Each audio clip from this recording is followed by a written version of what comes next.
আজ ৪ঠা মার্চ জাতীয় সুরক্ষা দিবস এবং আজকে থেকেই আমাদের জাতীয় সুরক্ষা সপ্তাহ ৪ঠা মার্চ থেকে ১০ই মার্চ অবধি শুরু হয়ে গেছে। সুরক্ষা সর্বাগ্রে।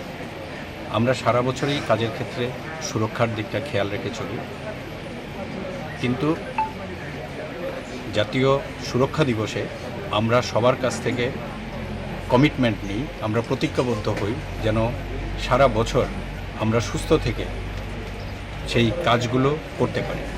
জীবনে কারখানায় কাজ করতে গেলে পেশার জন্য ঝুঁকি থাকে, সেই ঝুঁকির জন্য উপযুক্ত সুরক্ষা সরঞ্জাম ব্যবহার করে আমরা সুরক্ষিত থেকে দেশের অগ্রগতি এবং জাতীয় অগ্রগতিতে আমরা অংশগ্রহণ করি। এখনও দেখা যাচ্ছে বহু কারখানায় সুরক্ষার জিনিস না পরেই কাজকর্ম হচ্ছে, সেই বিষয়ে কি দপ্তর বা সরকার দেখছে? আমরা সেই কারখানা আইন 1948 এবং ত্রিপুরার সরকারের যেই রুলস রয়েছে 2007, সেই অনুসারে বিভিন্ন নির্দেশ নিয়মাবলী আমরা দিই এবং আমাদের ইন্সপেকশন সবসময় জারি থাকে এবং সেই অনুপাতে আমরা সেগুলো দেখি যেন সুরক্ষিত থেকে সবাই কাজকর্ম করতে পারে। এবং আপনারা জেনে খুশি হবেন যে ত্রিপুরাতে জাতীয় গড় থেকে অ্যাক্সিডেন্ট বা দুর্ঘটনার সংখ্যা অনেক কম।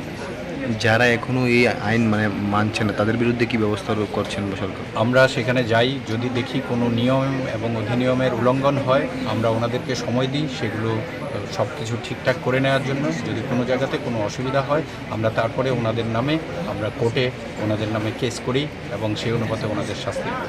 4 থেকে 10ই মার্চ যে সপ্তাহ চলবে, সপ্তাহব্যাপী কী কর্মসূচি থাকবে আপনার? সপ্তাহব্যাপী আমরা অনেকগুলো ফ্যাক্টরিতে আমরা যাব। সমস্ত ফ্যাক্টরিকে আমাদের নির্দেশ দেওয়া আছে যে আজকে সবাই শপথ নিতে যে আমরা সারা বছর সুরক্ষিত থেকে কাজ করব। সেটা অনুযায়ী ওনারা সব ফ্যাক্টরিতে কাজ করছেন।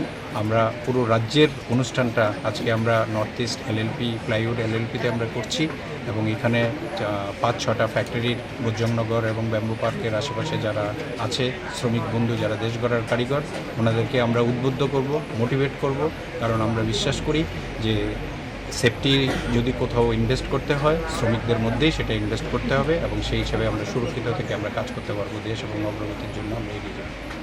Thank you.